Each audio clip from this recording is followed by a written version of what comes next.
Good evening, this is News Center 8. Last month, Guantanamo Bay saw the first of its Marines sent to fight in Operation Desert Storm come home. On Tuesday, the return of 8 Marine tankers was celebrated. Petty Officer Kevin Gaddy had the chance to talk to the veterans and has this story. These Marines, assigned to Tank Platoon Marine Barracks, were sent to the Persian Gulf in January to participate in the liberation of Kuwait. During their 3 months in the Gulf, the men put their many hours of training to the test. War is what these tankers prepare for, and they talked about their experiences. Well, before the actual entry into Kuwait, we spent a lot of time just preparing our gear and sitting around waiting for instructions as to what next to do. But once everything got rolling into Kuwait, there was no typical day. Things would differ all the time. We'd stop, and then again, we thought we'd be there for the night, and we'd move on.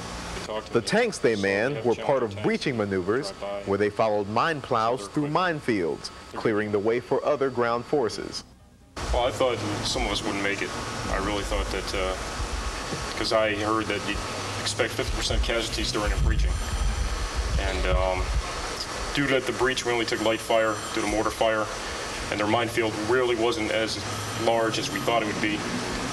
It was a pretty fairly easy breach. We lost 3 tanks in the breach, including PFC Thomas tank. My tank was first tank into the first minefield, and we hit an anti-tank mine which disabled my tank. We received machine gun fire and artillery fire on the minefield while we were stuck out there. We were stranded in the minefield for about 4 hours before we were able to get towed out and advance on from there. We had to get our tank fixed and refuel and so on. Okay. We were able to move out the next day.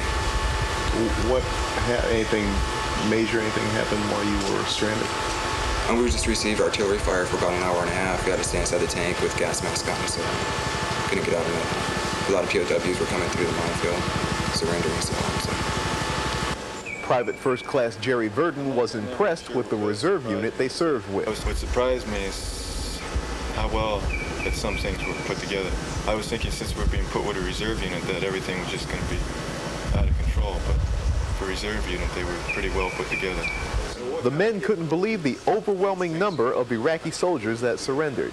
Well, within the first day, we were taking up to maybe 300. They were just leaving their positions and coming out. It was almost as if they were waiting for us to come through the breach. Was anybody else involved in that? Yes, we were all involved, prisoners. Okay, and what was it like you seeing them just surrender and just come over to your side?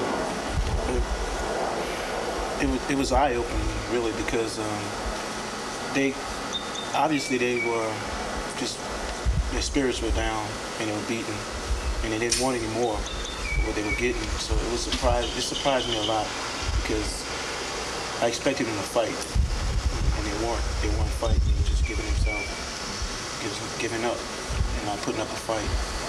We do a lot of training, prepared for this. With the 2nd Marine Division, 2nd Tank Battalion when I was in. And I've done a lot of desert training exercises. So really it was just basically an easier version, I thought. A lot of the field exercises that we've done, just by the numbers, I thought.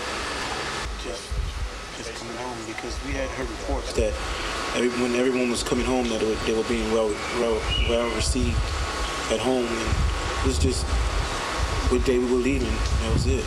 Getting everything done and getting out of Saudi Arabia. We just were waiting. It was just were ready to leave, that's all. How about you? Just waiting to come home. Been over there for a while, tired. There really wasn't much to do after the war, just sit around, play cards, pack your gear, get inspected. Due to the mission of the Navy, several unique jobs are created.